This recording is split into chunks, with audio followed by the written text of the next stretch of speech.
When things sound too good to be true, we naturally get suspicious, especially when we're buying services. At least, when buying items, we can check if something's wrong when we get a discount we didn't ask for. Hi, so this costs 100?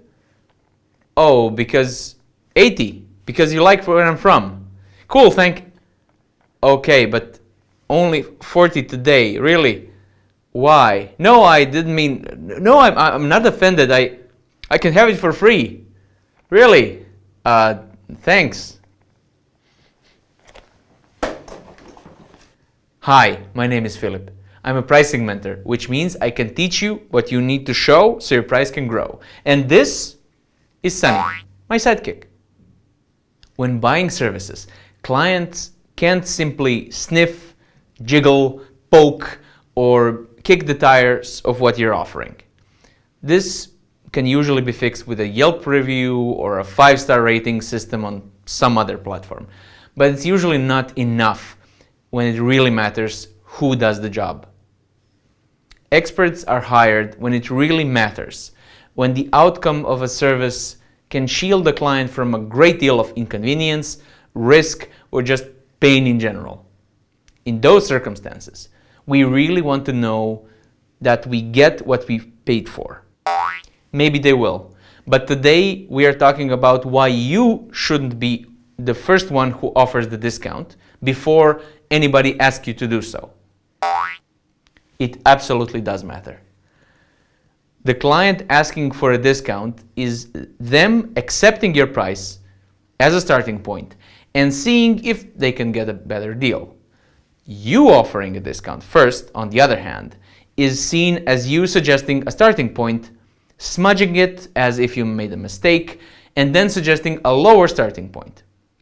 With that, you show that you are not really certain where the starting price should even be, and directly invite the client to try and see if you can, together get to a good price that is even lower, to which they will gladly oblige. Exactly. You say a price, lose the confidence, blurt out a hasty special offer, and then the client sees that this is a new starting value. So naturally, they often feel inclined to ask for even more discounts since you're obviously in a discounting state of mind. It sure is. But in a way, you started it. If you present your price as something inherently debatable, don't be surprised when the client acts like it's debatable.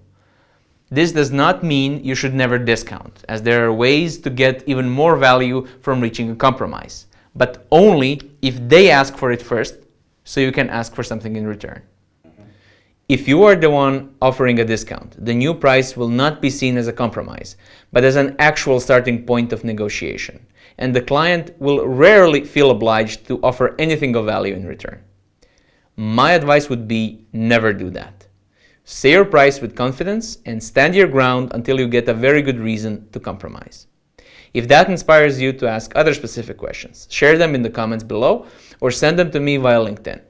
Also, if you know somebody that needs to hear this advice, share this video. Next week, we'll talk about how to use discounts to your advantage. Thanks for watching, and I'll see you in my next video. Everything changes.